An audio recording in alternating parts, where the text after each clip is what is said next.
Odise obrolan, diskusi kepemiluan, agar esok lebih baik, langkah kita lebih apik.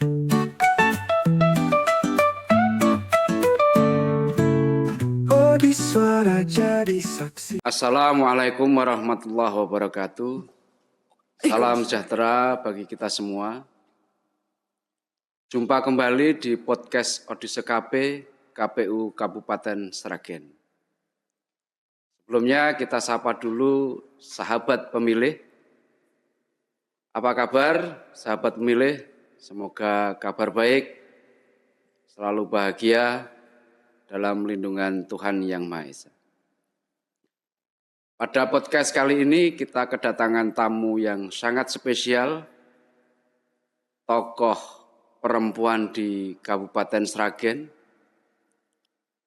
Beliau ini konsen di bidang perempuan, kelompok rentan termasuk kelompok disabilitas.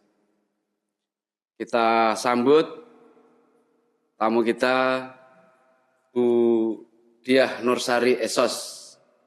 Selamat datang, Bu Diah.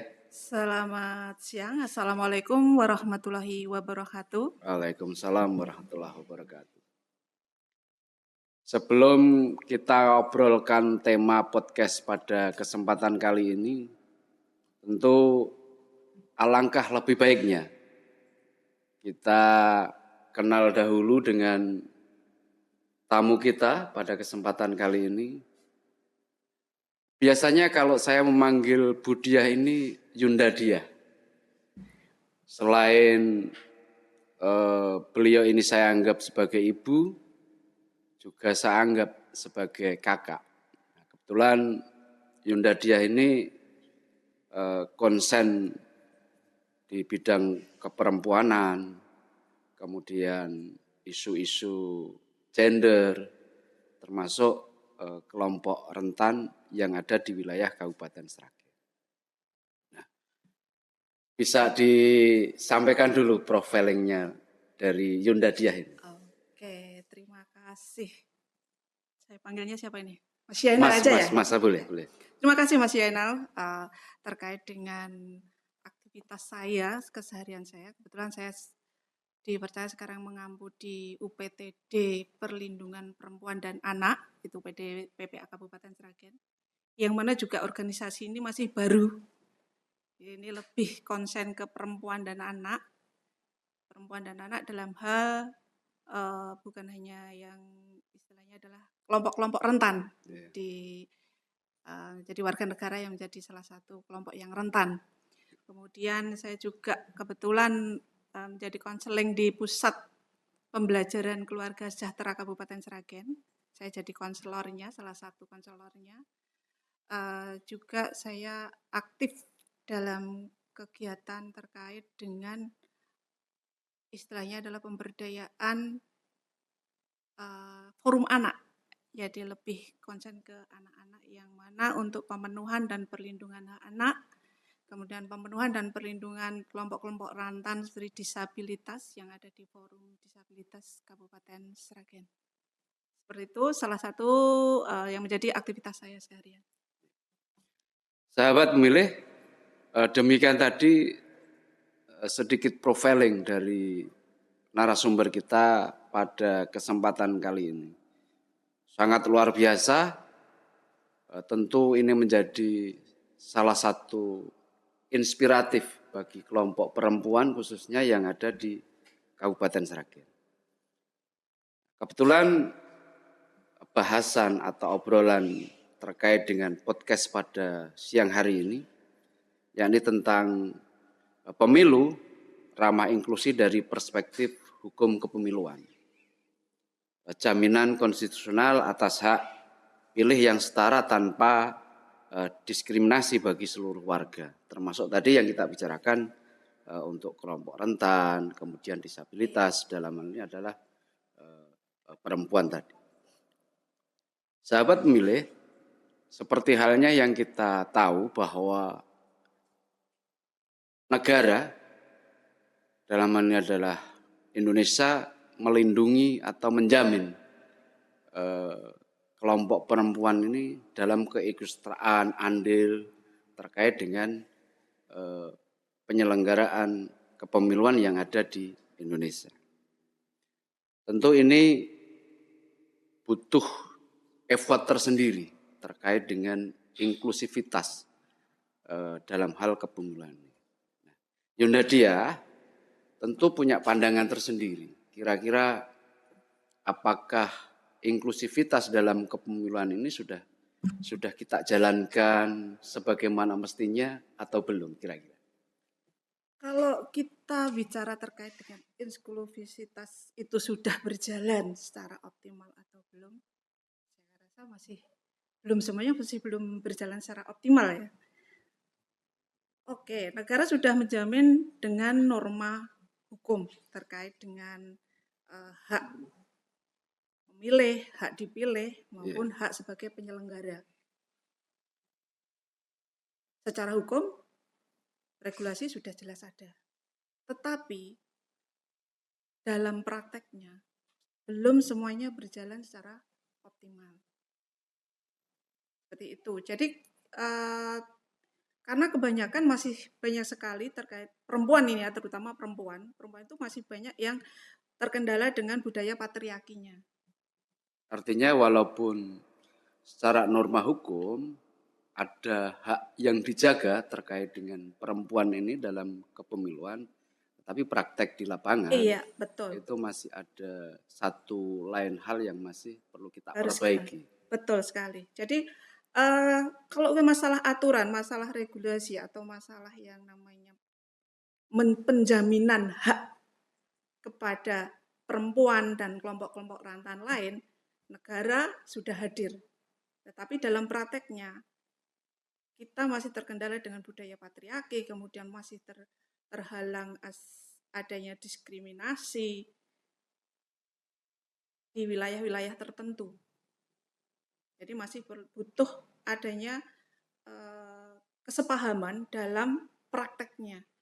Baik itu mulai dari pendataan, dari proses pendataan, kemudian dari proses sosialisasi, dari proses pengambilan pemilihan, penghitungan, sampai pada proses pengawasan. Ini yang masih perlu kita tingkatkan, karena seringkali perempuan itu semacam jadi objek. Ya, jadi objek, bukan lagi subjek. Keterwakilan perempuan dalam legislatif memang disyaratkan 30%, tapi kadang itu hanya sebagai syarat untuk pemenuhan sebuah partai untuk bisa mendaftar. Itu adalah fakta yang sering terjadi. Nah, dalam perjalanannya tentu seperti yang disampaikan oleh Budiah tadi ada plus minus. Kita coba teropong dari sudut pandang Kabupaten Sragen saja. Kira-kira norma hukum terhadap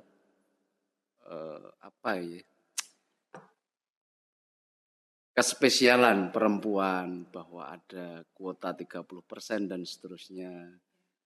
Kira-kira di Sragen ini menurut pandangan Budiah bagaimana? Karakteristiknya kadang terjadi itu adalah sebenarnya adalah kaitannya adalah pendidikan politik bagi perempuan. Karena kalau saya katakan adalah kepeminatan perempuan dalam dunia legislatif itu masih kurang. Yang nanti saya misalnya nih perempuan nih ya, saya dari segi perempuan ya, ketika saya mau terjun ke dunia politik yang nantinya wah saya harus masih mikir inilah, masih mikir keluarga lah, masih mikir banyak hal yang menjadi pertimbangan perempuan untuk terjun ke dunia politik. Maka yang perlu ditingkatkan di sini adalah pendidikan politik bagi perempuan untuk menyadarkan perempuan itu sendiri bahwa mereka punya hak yang sama dengan laki-laki untuk berpartisipasi dalam politik, baik dia itu sebagai pemilih atau mungkin sebagai calon atau mungkin juga sebagai penyelenggara. Tentu untuk mewujudkan pemilu yang inklusif ini ada tantangan-tantangan yang dihadapi. Nah, kira-kira dari pandangan Bu Diah terkait dengan pemilu yang inklusif atau pemilu yang ramah inklusif ini tantangan ke depannya ini apa yang mesti kita agar pemilu yang inklusif ramah terhadap inklusif ini benar-benar terwujud. Oke, dari tantangan terbesarnya sebenarnya memastikan bahwa prinsip inklusif ini tidak hanya berhenti pada tata norma hukum aja. Tidak hanya berhenti pada secara atau sebuah produk hukum, yang pasti itu. Artinya seluruh tahapan pemilu itu memang harus dirancang betul-betul perspektif dan aksibilitas terhadap kelompok-kelompok rentan. Tantangannya seperti itu, tantangan paling berat. Tantangan konkretnya itu melalui akurasi data. Yeah. Ini yang paling sulit, akurasi data. Akurasi data terkait dengan kelompok rentan. Jadi kelompok rentan kan bukan hanya perempuan, masih banyak ya. Ada keluarga binaan, ada orang-orang yang berada di panti, kemudian ada teman-teman disabilitas. Ini yang harus kita akurasi data ini yang betul-betul memang sangat diperlukan untuk demokratis ini berjalan seutuhnya. Yang namanya ramah inklusi tadi. Yang utama. Kemudian yang kedua adalah SAPRAS. Sarana prasarana ya? Sarana dan prasarana ketika ada pemilu.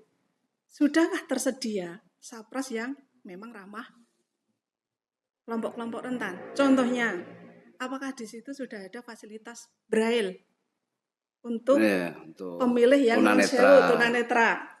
Ya, seperti itu. Kemudian penempatan kursi roda. Apakah TPS itu sudah bisa diakses dengan kursi roda? Ini hanya salah satu atau sebagian contoh ya terkait dengan SAPRAS itu tadi. Jadi tantangannya ya tadi, kalau sekedar norma, kalau norma itu sudah luar biasa. Saya katakan itu sudah luar biasa. Tapi kita tantangannya jangan hanya berhenti pada satu produk norma hukum aja. Itu yang pertama. Kemudian teman-teman yang ada di kelompok rentan ini tidak hanya ukurannya adalah tidak hanya saya datang ke TPS. Jadi keberhasilan pemilu itu sebenarnya bukan hanya ukurannya adalah berapa ribu, berapa persen yang menggunakan suara hak pilihnya untuk mengikuti pemilu. Tapi kualitasnya bukan hanya sekedar diukur dari angka ya? Iya, tapi bagaimana pemilu ini mengakomodir atau istilahnya memberikan pemenuhan haknya terhadap kelompok-kelompok rentan. Jadi mereka semua bisa masuk dalam ekosistem pemilu itu sendiri. Baik mulai dari pemilih, calon, maupun dari penyelenggara. Jadi dalam satu kesatuan ekosistem pemilu. Teman memilih, obrolan kita semakin menarik. Kita jeda dahulu untuk pesan-pesan yang mau lewat berikut.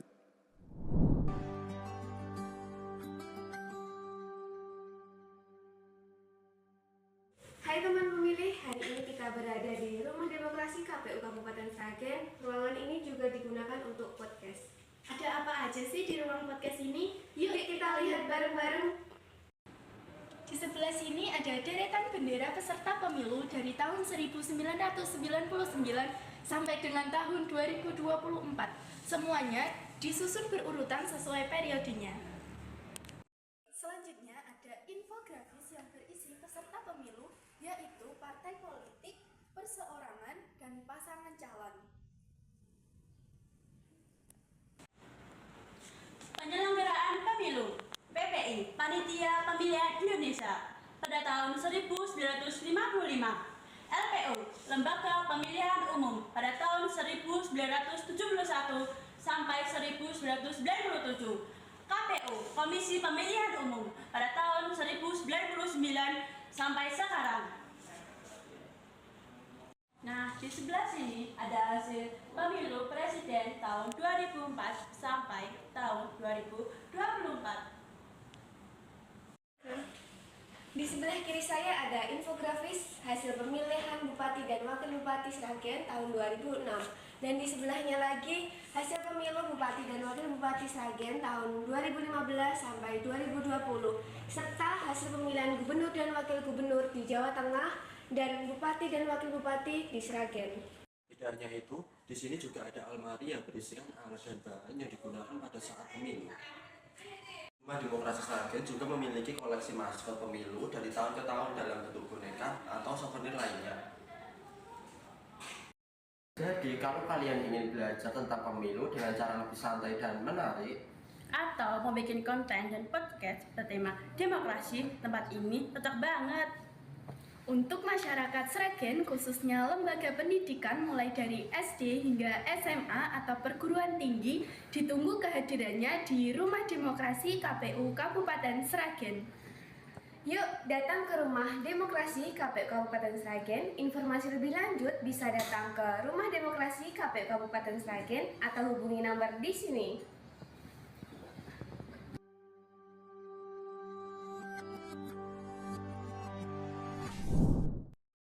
Teman pemilih, kita lanjutkan obrolannya.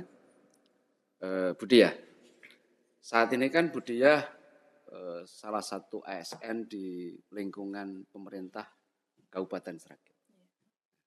Tentu ada konsekuensi hukum apabila terdapat tindakan yang menghalangi atau membatasi hak pilih penyandang atau kelompok perempuan dan rentan. Iya, betul. Pandangan Budiah, kira-kira ini bicara tentang lokal Kabupaten Sragen saja. Bagaimana peran pemerintah, kemudian partai politik, termasuk penyelenggara pemilu, agar pemilu ini, prinsip-prinsip inklusivitas ini bisa terwujud di Kabupaten Sragen. Iya, betul. Ada konsekuensi hukum apabila terjadi istilahnya adalah tindakan yang menghalangi seseorang untuk ikut berpartisipasi atau membatasi hak pilihnya terkait dengan pemilihan ya, apalagi terhadap kelompok disabilitas dan kelompok rentan.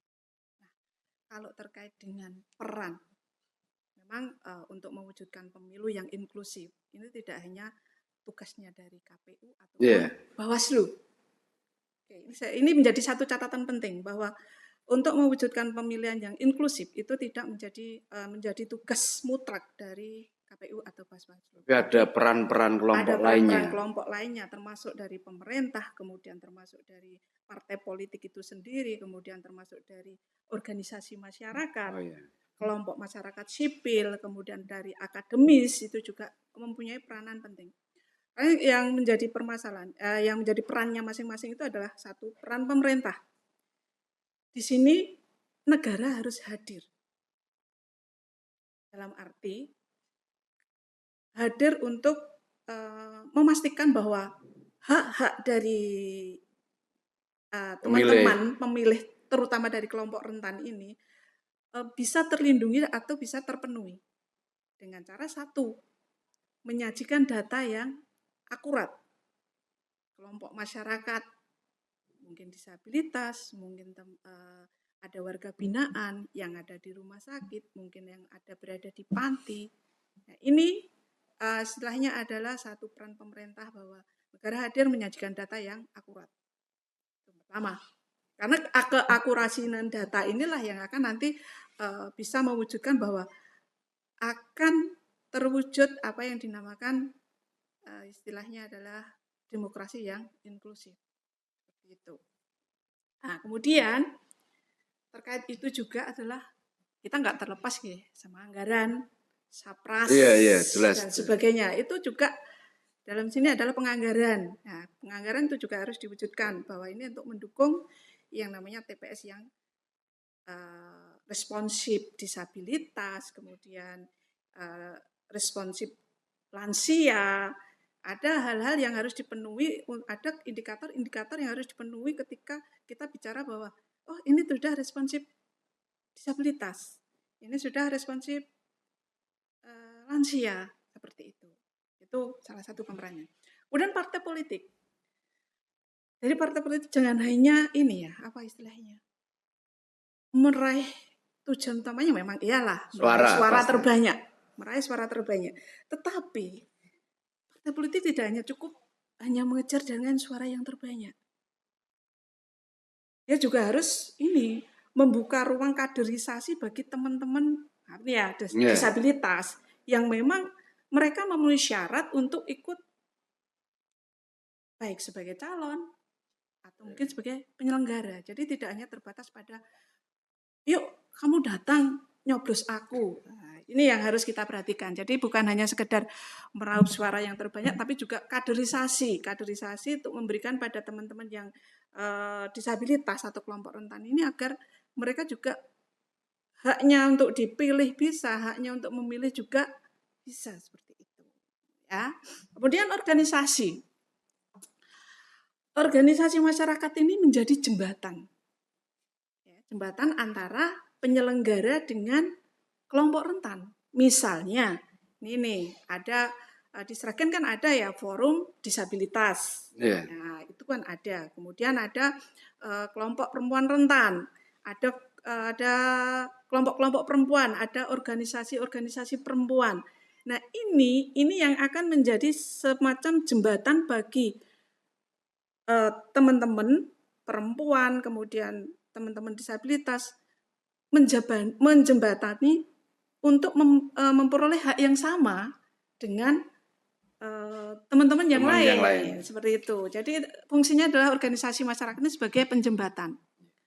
Kemudian tadi partai seperti ya masyarakat sipil penting juga karena tanpa kesadaran masyarakat ini kesadaran yang perlu kita ini ya, tanpa kesadaran dari masyarakat untuk demokrasi yang inklusif itu tidak akan pernah terwujud. Partisipasi masyarakat, tidak ada diskriminasi, bahwa sering terjadi di masyarakat itu bahwa ini ya kelompok rentan disabilitas, kemudian lansia, kemudian ya disabilitas mental, kemudian orang sakit, mereka akan menganggap atau mendiskriminasikan bahwa mereka tidak bisa menggunakan haknya secara mandiri. Ini perlu penyadaran kepada masyarakat bahwa mereka punya hak untuk ikut berpartisipasi dalam pemilu. Yeah. Mendorong penyelenggara misalnya untuk memberikan fasilitas, entah jemput bola, entah pendampingan beda dengan mengarahkan ya. Iya, betul. Yeah. Kalau pendampingan itu kita hanya akan mengikuti apa yang kita dampingi. Tapi kalau mengarahkan sudah pasti beda. Kamu harus ikut ke sana, harus ikut ke sini. Itu yang harus dibedakan seperti itu. Nah, kalau kemudian terkait dengan akademisi. Di akademisi kan punya ini ya, apa istilahnya?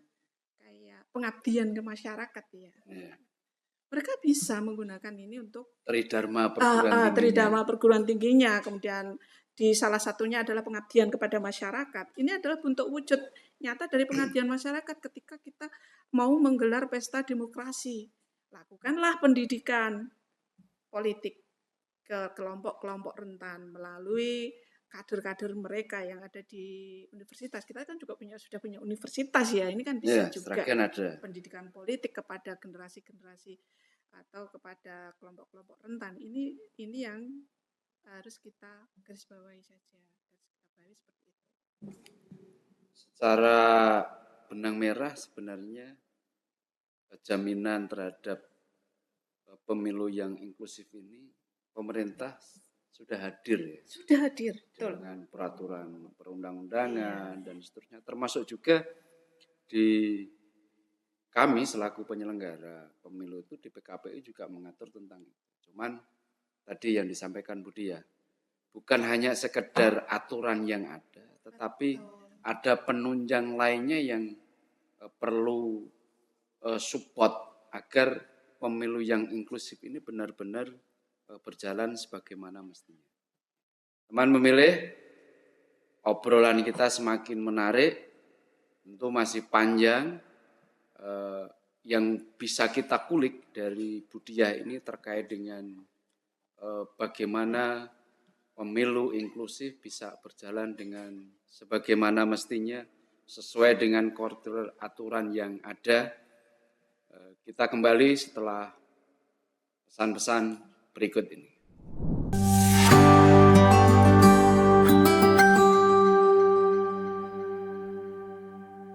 Halo teman pemilih, selamat datang di kantor KPU Kabupaten Sragen. Dalam upaya melaksanakan keterbukaan informasi publik, KPU Kabupaten Sragen melalui PPID, Pejabat Pengelola Informasi dan Dokumentasi, memberikan pelayanan atas permintaan data informasi publik untuk masyarakat secara cepat, tepat, dan efisien. Ingin tahu caranya? Marilah kita simak video ini sampai selesai.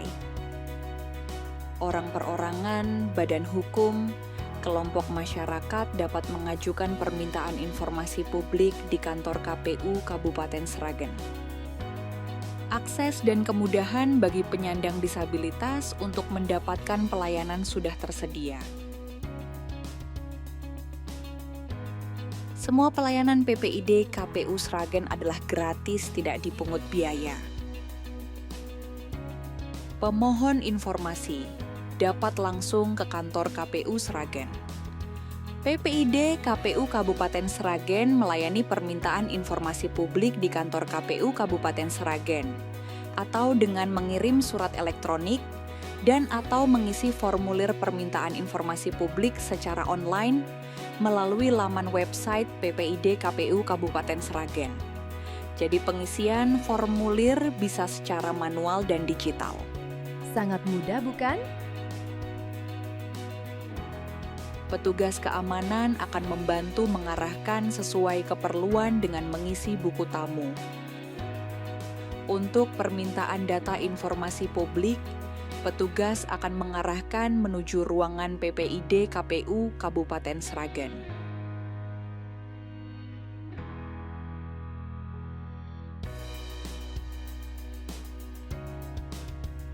Petugas PPID siap memberikan pelayanan dengan senyum, salam, dan sapa. Petugas akan menjelaskan terkait hak pemohon atas akses informasi publik.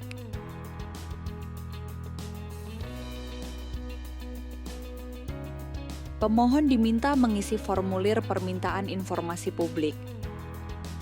Petugas memberikan nomor registrasi pendaftaran setelah mengisi formulir permintaan data informasi publik.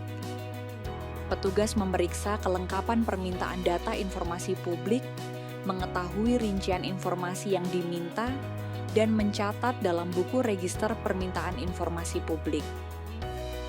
Untuk data yang dikuasai serta sudah didokumentasikan, petugas PPID dapat memberikan data informasi publik sesuai permintaan pemohon. Petugas menyampaikan pemberitahuan tertulis kepada pemohon atas permintaan data informasi publik.